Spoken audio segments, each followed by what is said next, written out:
Hello, my name is Neil, and I chose to talk about Lewis structures, resonance, bonding, hybridization, and formal charge. And so let's just start with Lewis structures. So I chose H2O as an example, and as you can see, it's just an oxygen bonded with two hydrogen atoms. And a Lewis structure is a simple representation of valence electrons within a molecule. And so as you can see, oxygen has 6 valence electrons, and it is sharing those with those two hydrogens, and therefore it has 4 valence electrons. And a good rule of thumb to have is when looking at the periodic table, usually the columns that atoms sit in are the number of valence electrons that they'll have.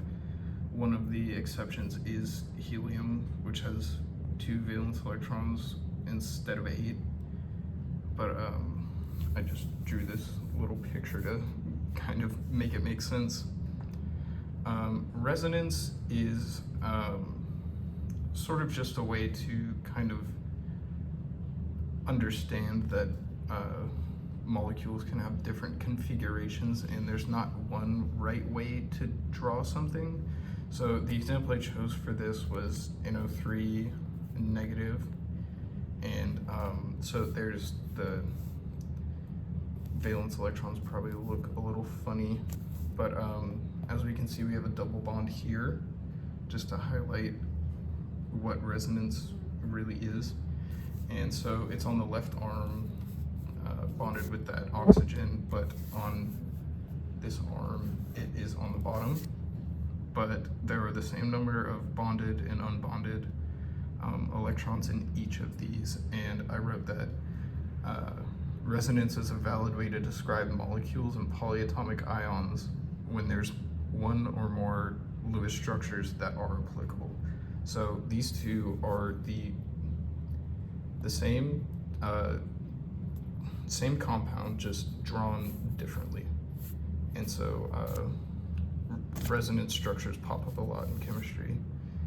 And then for the next thing we're going to talk about is bonding. Don't know why I wrote in terms of Lewis structures, but first we have a single bond. Example I chose was water, just because water has 2 single bonds. Single bonds are going to be your longest and weakest type of bonds. Yeah, pretty much. And then dioxygen was my second example for a double bond, and double bond's going to be a little bit shorter than a single bond, and it's going to be a little bit stronger just because of the more shared electrons between the two atoms. It can be, scratch that. It's going to be shorter and stronger than a single bond. And then for a triple bond, it's going to be the shortest out of all of them, and also the strongest, sharing the most electrons. And hybridization is confusing. Let me explain. So it's when atomic orbitals fuse together to create a more optimal / structurally sound atom or molecule or compound. And it does influence bonding properties because it does influence the geometry of the atom. And so I chose a pretty simple example that has 3 sp2 orbitals, and the bond angle is 120 degrees. It's SO3, sorry, SO3.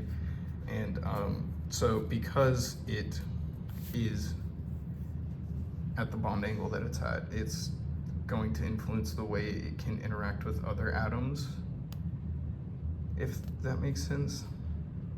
Basically, it's electron orbitals fusing together to create something that's more optimal for a stable atom. And then finally, formal charge.